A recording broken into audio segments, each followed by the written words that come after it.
Season 2, Episode 4 of the Music Bar Podcast is proudly brought to you today by us. Us. We're it.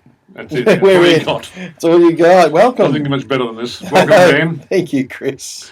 Thanks for that lovely intro. That was good. I was trying to think of something. It was just off the cuff of it, off the top of the head. Off the top of the head. So, yeah. Welcome back.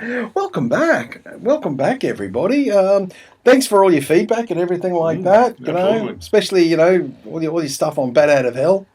Pretty damn cool. Because Bat Out of Hell, well, lots of long songs on Bat Out of Hell, isn't there? A lot of long songs on Bat Out of Hell and Bat Out of Hell 2. And other Meatloaf songs. And other songs, yeah. And I love a long song. Me too. Are you hinting that we're going to do something about long songs? Oh, we're going to do long songs today. How long is your song? We're going to talk about... I just found the title for the episode. Yeah, me too. How long is your song? Yeah, long songs are epic songs, aren't they, sometimes? Oh, I love a long song. I always felt a good long song takes you on a journey. Absolutely. I know, yes, but it's like on a listening journey. I think there's a difference between passive listening and active listening. Mm-hmm. I've always believed that. And like a passive listener is someone who likes music on in the background, just likes to have it on when they're doing work and stuff, which we all do. We all passively listen at times. I know when I'm working at home, just put on some music, and sometimes I'll stop and have to listen. Chris recently discovered Jane's Addiction's 3 Days, which is one of our long songs, and he actually stops the car and he delivers groceries during this time. He's one of the only ones is out there delivering no toilet paper to anybody because he hasn't caught COVID in any capacity whatsoever, and yet they're having to wait that extra 11 minutes so we can listen to 3 Days by Jane's Addiction. And I listen to that between every drop. So I'm getting really good hours. Reminds me of one of my favourite short songs, which is Cheesecake Truck by King Missile, but that's another story. Fair enough. Never heard that one either. I have to send it to you. I think you'd like it. It's funny as. Cool. But long songs, yeah. And I think probably my first foray into long songs was Bat Out of Hell. Right, from last episode, but the title track goes for 9 minutes and 48 seconds. Mm-hmm. But yeah, it's probably not my favourite long song, but I'm trying to find my favourite one. I like them all for different reasons, but... Again, like most music, I think you have to be in the mood for it. True. Style of music and what band it is. Like, we all know November Rain is Strange and those from Guns N' Roses. How long's November Rain? November Rain is just about 9 minutes. Wow, that's 9 minutes of my life that's a good time for me to go and do things. You don't like that, do you? Coma? Do you like Coma? Love Coma. That's a 10-minute song. Love Coma. I love Estranged off the Blue Use Illusion 2. And that just to me is 9 minutes 30. It's just great. From beginning to end, the slow, the build-up, everything. But I love watching that video clip with it. I've got to admit, I can't recall the video of Estranged. You should. Yeah. That's your homework. Go watch the video clip. Yeah, thank you. I will do that. I'll definitely do that. I love watching the video clip of that. It kind of helps me. Yeah, it's very relaxing, I find. But yeah, no, it's good. The long songs. What do you think makes a long song... What do you look for in a long song that keeps you listening for that long? It's definitely got to be interesting in a way. Yeah. It can start slow, go big, go slow again. It can be in parts, but it's got to have that thing where look. Some people get bored, and as long as I'm not bored as a listener, I've heard 4-minute songs that I think are as boring as hell and can't wait for them to finish, and I have literally heard 25-minute songs that I can't get enough of. Yeah. That as soon as it's finished, I feel like, whoa. Some long songs you can have on in the background, and because by their nature they can be are used as an ambient piece. We haven't included ambient music in this because that's going into another level altogether. We're talking about actual rock songs. Rock songs. I was thinking of this too because I thought, I hope Chris hasn't included a lot of instrumentals. Cause, no, instrumentals different. There are a couple on here, but again, they're not really the what I'm looking for in a long song is everything. A story kind of to be told. Some of the things I love. I probably will look at it. the films I love the most are the ones that start me somewhere, and by the end of the film, the main character, and possibly even me, are a different person by the end of it. You know, they've taken you on this, and you sort of sit there and think to yourself, wait a minute, am I still watching the same movie?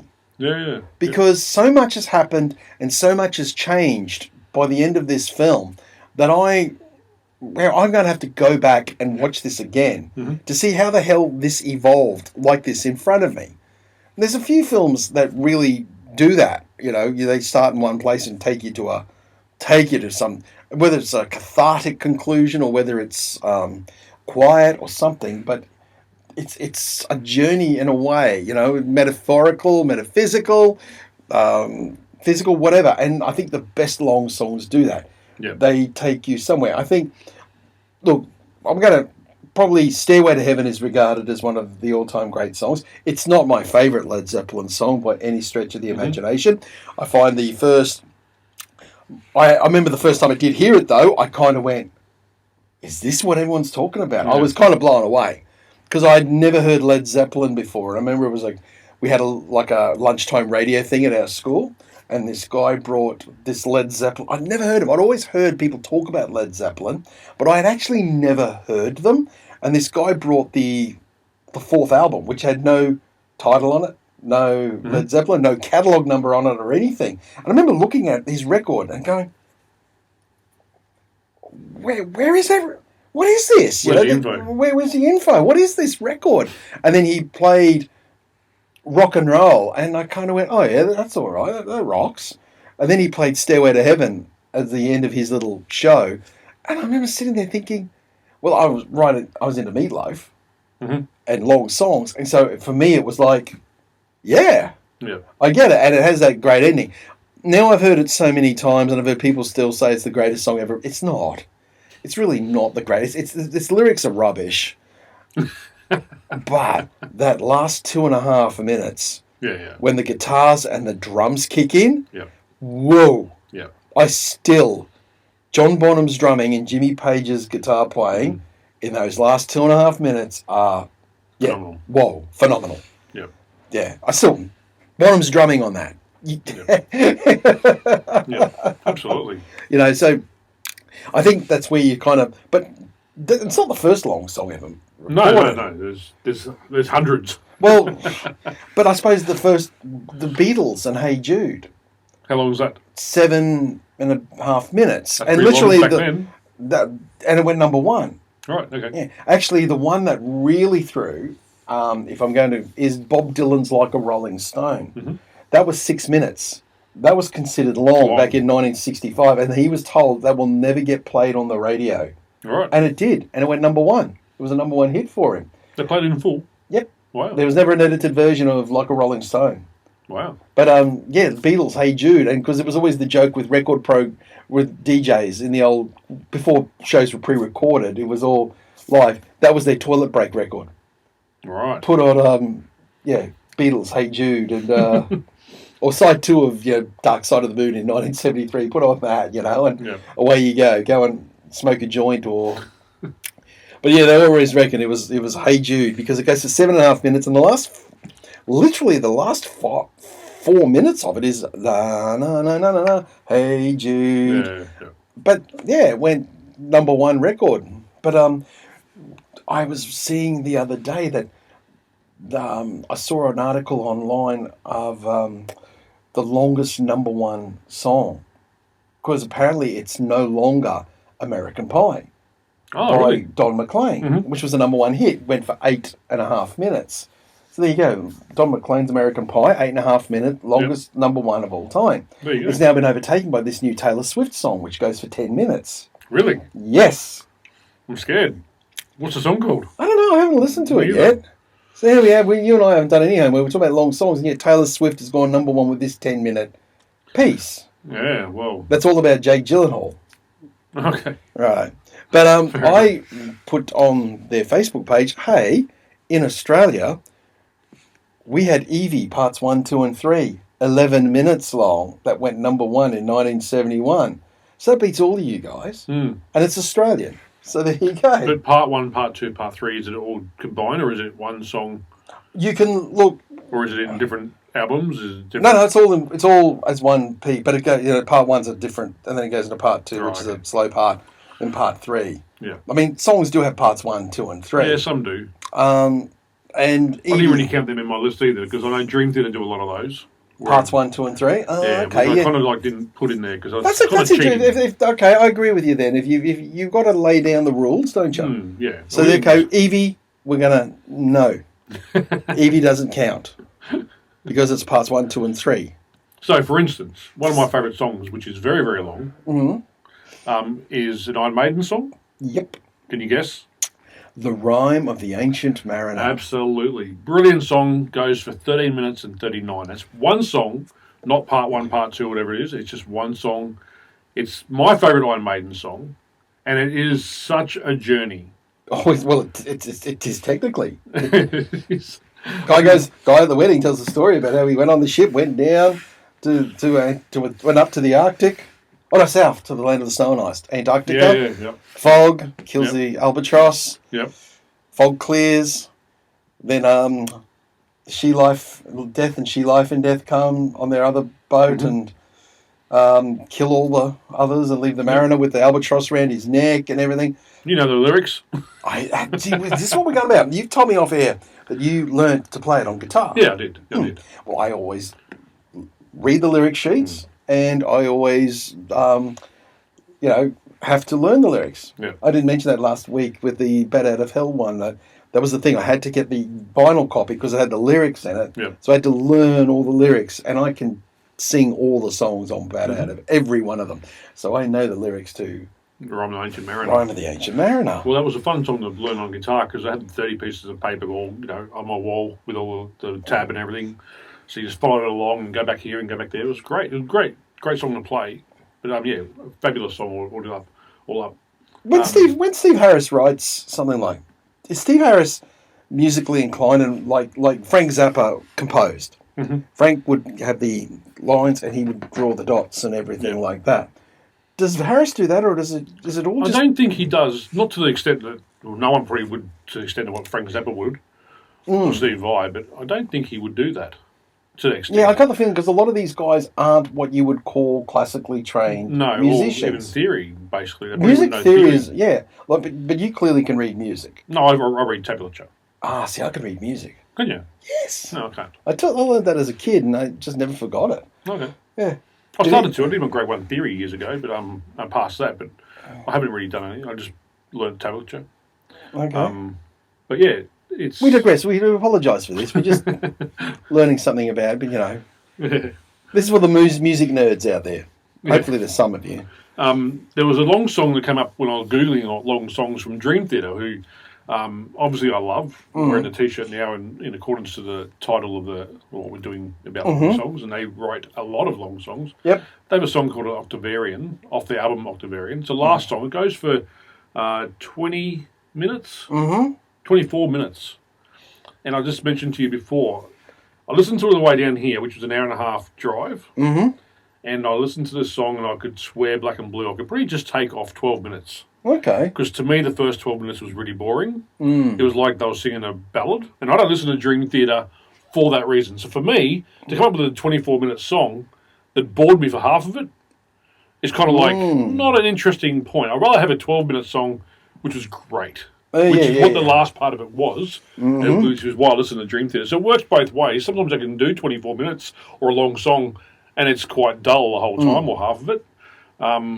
Where Hearts Alive from Mastodon, which is one of my favourite Mastodon songs, from beginning to end, 13 minutes 40, and I love it from beginning to end. Yeah, I actually listened to it for the first time the other day. Oh, did you? Yes, and I have to admit, I loved it. Yeah, it's great. And it's off one of their first albums. Yes, it's off Leviathan, and it's the closing track. It was actually on an article I was reading, the best closing tracks on any album. Oh, really? And I went, I'll have a listen to this. Yeah. And because they said they open their shows with Hearts Alive. Wow. I've never seen that one, but yeah. Oh, they known to open their shows. It's like Tool on the Anima record. Third Eye. Have you got how long Third Eye goes for? No, I've got Rosetta Stone from them. Third Eye goes for about 13 and a half minutes. Okay. And that's a really cool song. And they perform that one live, and they have been known to open these shows with Third Eye. So, yeah, and look, Tool bring out a lot of really long songs, and that's another band I love. It goes hand in hand with the prog rock kind of thing, doesn't it? It does, very much so. Because I got Porcupine Tree. Have you heard of Porcupine I have, Steve Wilson. Yeah, they have a song called Arriving Somewhere But Not Here off their Dead Wing album, and that goes for 12 minutes. And that song, to me, it could be divided into two songs. Okay. But they've kept it, they go along nice and quiet, and then all of a sudden just break into this really cool, heavy kind of riff. Oh, yeah. And that's what I like about some of these songs. Dream Theater do it a lot. They have a bit of quiet and then a bit of heavy. Metallica do that as well a lot. And I really like that. I like the journey they bring you up here, down there, and you cruise along. Where if it's too much of the same, you might get a bit bored, which can be done. Is it Dope Smoker? Is that? Yeah, I was about to mention that. As soon as you said too much of the same thing, I was about to say Dope Smoker by Sleep. I put Chris onto this one. I have heard the whole thing. I have heard it a long time ago. I always try to make a point of sitting down once a year and listening to Dope Smoker. It goes for 62 brutal, punishing minutes, and it literally doesn't change. It is quite hard to listen to for that long. It's 62 minutes, and it's just relentlessly slow, grinding, riffing, but I find it absolutely compelling. So that's another thing. I find Dope Smoker really compelling. Really? And probably what got me into it, and maybe it's just probably because I'm just trying to show that I'm cool because I like Dope Smoker by Sleep, is I remember hearing someone on a podcast once saying that he saw Sleep play this live, and he said his back teeth rattled. They were that loud. And I went, I've got to get into that. I have got to hear a song that sonically can make your teeth rattle. And then I remember there's a 13-minute version that Jim Jarmusch used on his movie Broken Flowers. I didn't want that. I have to have the 62-minute version. I have to have the full version of Dope Smoker. So for your listening pleasure now, Chris and I are going to play Dope Smoker by Sleep. Go. We're not going to do that. Back to one of our get-on-its in my last cool thing last week, Jane's Addiction, 3 days. 10 minutes and 46. Oh. What a great song. Oh, and that's one of those ones that could be, it's in parts almost. Yeah, kind of, yeah. And it builds and builds and builds. And then it finishes, just that beautiful, quiet finish, Oh, it's glorious song. Glorious song. If you honestly, Jane's Addiction, get back into these guys, please. Yep. And there are a lot of Metallica songs which go for a long, long time. Yeah, look, they made a real... They do quite well. They do short and long. And you said in the previous previous podcast that they were getting looks when they were playing Justice for All. They were getting looks from the crowd like, we were over it now. Even though they're very entertaining. If you've seen Metallica a few times, you pretty wouldn't want to see that song over and over again. So I can understand that. But they have that song, which is pretty long. It's 9 minutes 35. They said that was the song that inspired them to make the Black Album because I read an interview where they said they walked off stage after they were playing And Justice for All, and they looked out in the crowd and they actually saw people talking. Not actually getting into the song, but talking amongst themselves. And when they walked off stage that night, they said, "We are never playing that song ever again." Yeah. And then they do now, but not often. Yeah, no. It's like one of those what Metallica do now. It's like, now we're going to play Injustice for All. But they might only play like a melody of a few. Like they might do the chorus, or it might do a verse of the chorus, and jump into another song which is long and kind of cut and indent, make them into one kind of thing. They have Orion, which is 8 minutes 30, which I love, Orion. Yeah, you love that. And To Live Is To Die, which is the instrumental off the Justice album, which is 9 minutes 33. I don't think they play that very often anymore either. Gosh, I haven't even... No. And then they got Suicide and Redemption off the Death Magnetic, yep. which was 10 minutes. Call of Cthulhu. And it's not the best song on that record. That's a bit of a... for sure. But that is not the best song. that was where I thought, oh, that album was a bit let down by Death Magnetic. by stuff like that. It was the longest song on the record, and yet you sat there and went, that's all right. Please finish. Please finish. But then Outlaw Torn, which is 9 minutes 49, that was off the Load album. I love Outlaw Torn. And that is a great song. It's always Bleeding Me, which is 8 minutes 18 off the album. Those two songs to me, I love those two songs. Two of my favourite songs. Yeah, I love those two songs. Absolutely love them. Absolutely love them. One of my favourites, I got you to write down there, was from, because I was thinking about long songs and punk, and prog, but band that was considered an early punk band was Television, and their song Marquee Moon, which goes for 10 minutes from the album the same name. Brilliant. Absolutely brilliant song. I love it. And another, it's just coming to me now, another one from that sort of era. It came from the New York side of the punk. You know, the Ramones came out, CBGBs. Patti Smith, on her album Horses, the last song, Land, goes for 10 and a bit minutes. Mm-hmm. But that was the one, I heard a funny story when she went to England in the height of punk, and the punks just hated that song. Really? Yeah, they sort of had her come out and go, oh, she's one of the influences on punk. And when the band started playing Land, all the punks just laughed at them and land. That's funny. It's for 10 boring minutes. That's funny. You mentioned to me earlier too, Iron Maiden, off their Book of Souls. Yes. Empire in the Clouds. 18 minutes. 18 minutes long, and it's not boring. Really? It's not. What do you mean, really? Well, I know a lot of Metallica, Iron Maiden songs. They've got so many albums. There's so many songs. But really, do they have one album which is good from beginning to end? I thought... I know you love Book of Souls. Book of Souls, I thought was 18-minute song of theirs. I'm listening. It must be like the new Rhyme of the Ancient Mariner. Yeah, but I probably doesn't have that same classic thing of Rhyme, because I don't think they do it live very much. Oh, and on their last album, Senjutsu, there's some really long songs on that too. That go to the 15-minute sort of barrier. But Empire in the Clouds. I loved it.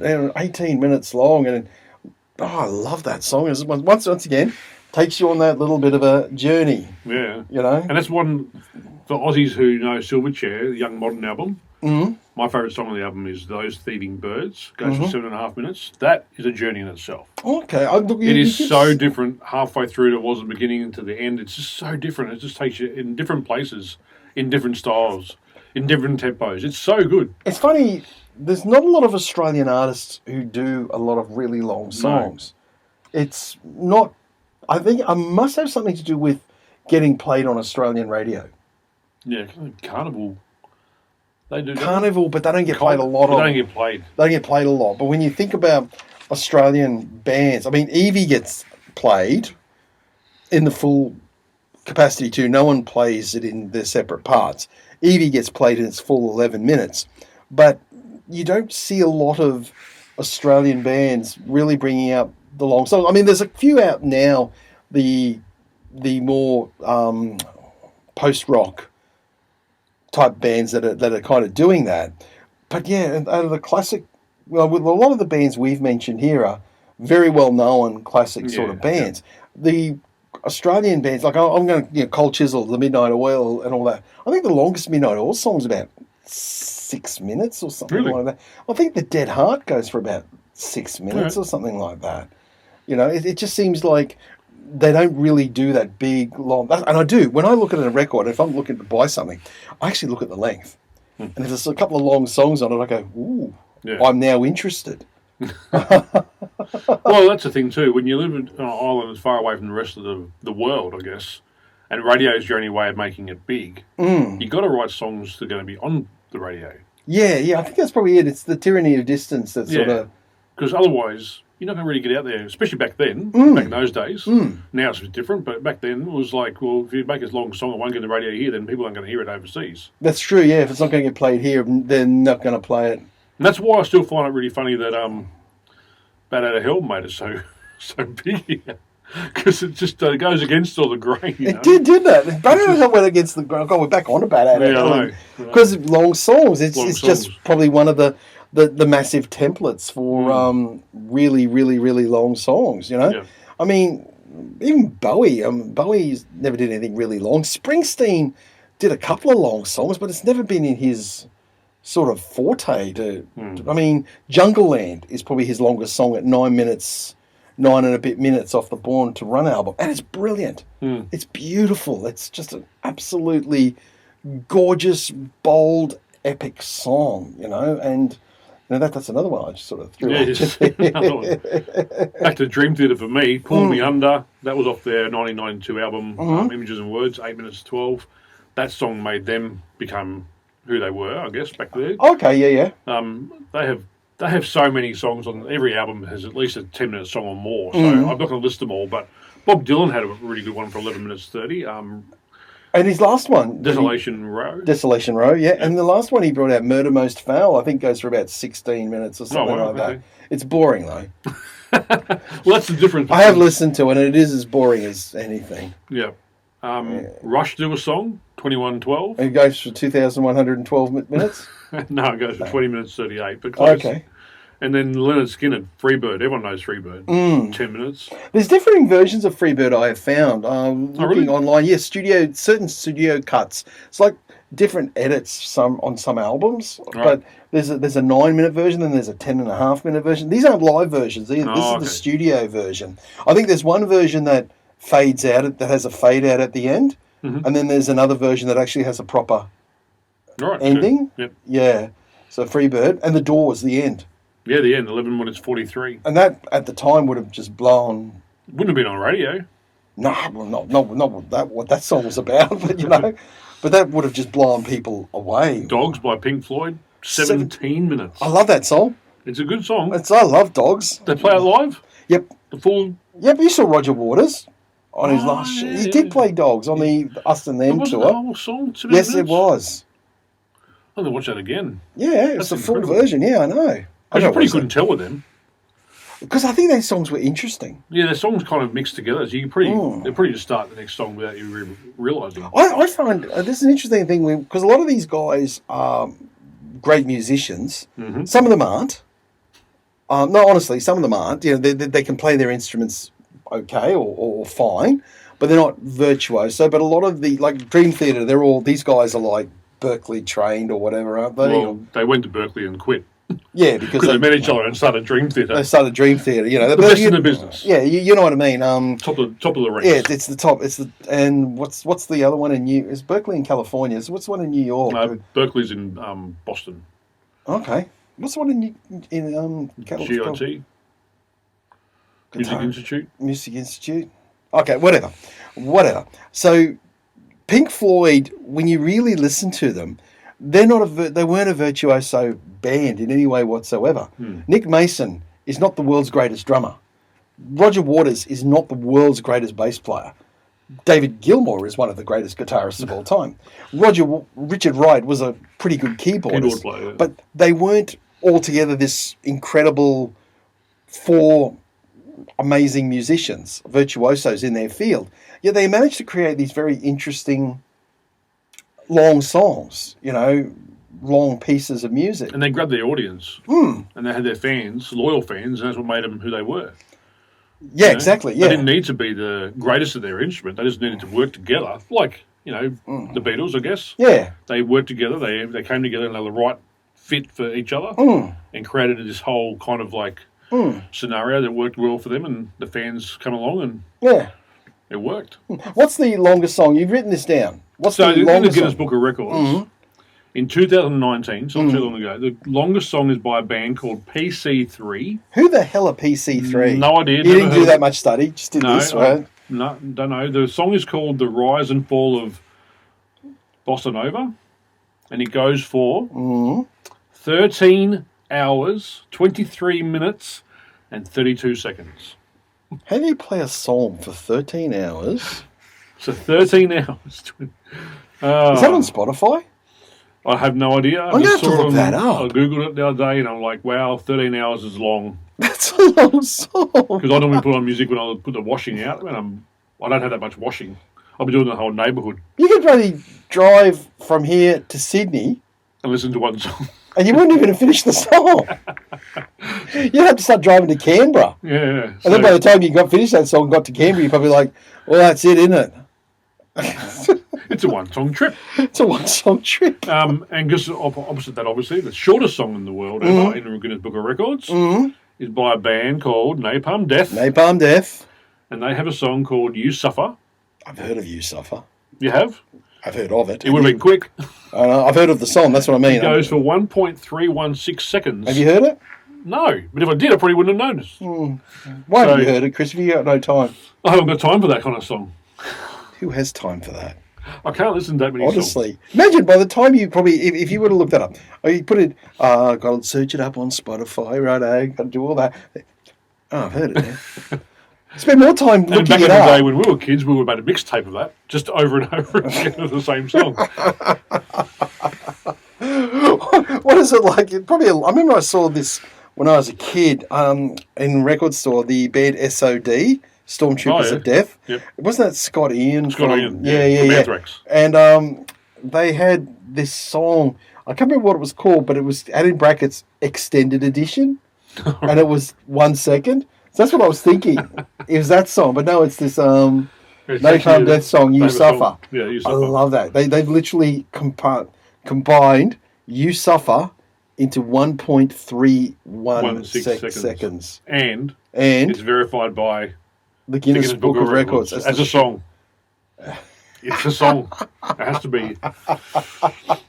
Yeah. What else have you got there, Chris? Because, we went into, like, some songs take up a whole side of a record. Like, I got Billy the Mountain there by Frank Zappa, goes for about 24 minutes. It's Allman Brothers have a song called Mountain Jam, which goes for 33 minutes and 41. Is it more instrumental called the Mountain Jam? It's probably more that. It's probably, I haven't heard it myself, but I do know they are notorious for being on stage and just going, whew, let's just play and jam. Yeah. It must be off an album, I'm guessing. Emerson, Lake Palmer. Yeah, they brought out a lot of long songs, didn't they? Karen Evil 9, I think it's called, 29 minutes. Mm-hmm. Velvet Underground, you a fan? Yes, love the Velvet Underground. Sister Ray? Yeah, look, Sister Ray is not to everyone's taste. 17.5 minutes? Yeah, look, it's not the worst well-recorded song, and it's a lot of distortion and feedback and everything like that, but I like that kind of thing. Yeah. It's no melody to it or anything like that. I like that kind of thing, so... Yeah. The Who, Won't Get Fooled Again. It's about 8.5 minutes. I love that song. That's one of the great ones. It is. Yeah. Won't Get Fooled Again. Van Halen. Which the one? album called Balance, called Feeling. How long does that go which for? Is one of my get-ons the other day, 6 minutes 30, which is long for Van Halen, to be honest. That's why I put it on there, but it is a good song. Great. You just had to throw it in there, didn't you? I did. You had to do a Van Halen song. I did. Zappa, Billy the Mountain. Yep. But yeah, that's pretty much all the ones I've kind of got written down. Gobblers of Dregs, one of my favourite songs off the new Mastodon album. That's a good 8-minute 30 song. That's one of those songs where it changes halfway through to a different style. It does a bit, yes. Which I still love. I love that journey of changing it if it suits. Where Octavarian by Dream Theater, I think the first 12 minutes shouldn't have been there at all.